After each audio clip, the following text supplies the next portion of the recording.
وأما الوقاية من الحسد فبأمور من أهمها أن يحافظ الإنسان على الأذكار والأوراد والتحصينات النبوية في حصن المسلم.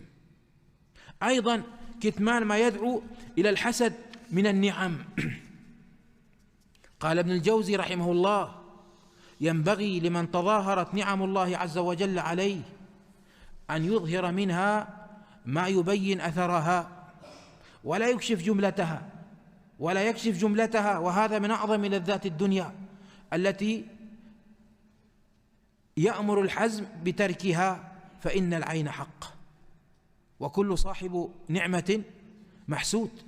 والناس مع وسائل التواصل يتفننون في إظهار ما يجلب الحسد لبيوتهم وأهليهم وأولادهم، يصورون أولادهم الصغار في أبهى حلة ثم ينشرونها في الأرض فتصيبهم الأعين، ويصورون النعم والولائم ثم ينشرونها بين أصحابهم وبين الناس وبين الحسات فيصيبهم ما يصيبهم.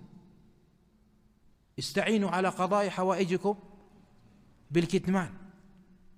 هذا حديث مختلف في صحته ولكن معناه صحيح.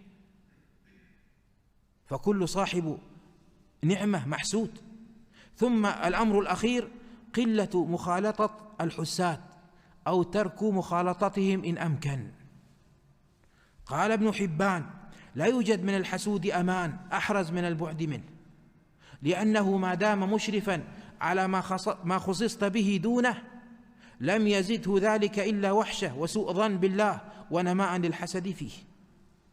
والدنيا أيها الأفاضل أحقر من أن يتحاسد الناس عليها، فلا تعدل عند الله جناح بعوضة، فكيف تحسد أخاك على شيء لا يساوي شيئا عند ربك؟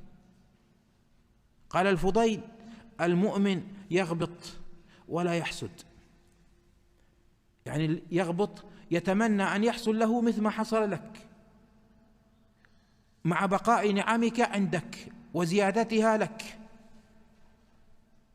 يتمنى أن يكون حافظ للقرآن ينشر العلم بين الناس مع بقاء العلم عند أهله والحفظ عند أهله. هذا حسد محمود وتسمى غبطة. قال: المؤمن يغبط ولا يحسد. الغبطة من الإيمان والحسد من النفاق. لا تعادوا نعم الله. قيل له: ومن يعادي نعم الله؟ قال: الذين يحسدون الناس على ما آتاهم الله من فضله. والحسد كما يكون بين الأفراد يكون بين الدول. ولذلك ينبغي للناس أن يحفظوا نعم الله عليهم وأن يشكروها وأن يكونوا سببا في نمائها وخيرها، لا فيما يطمع الأعداء فيها وتعود بالشر على أهلها.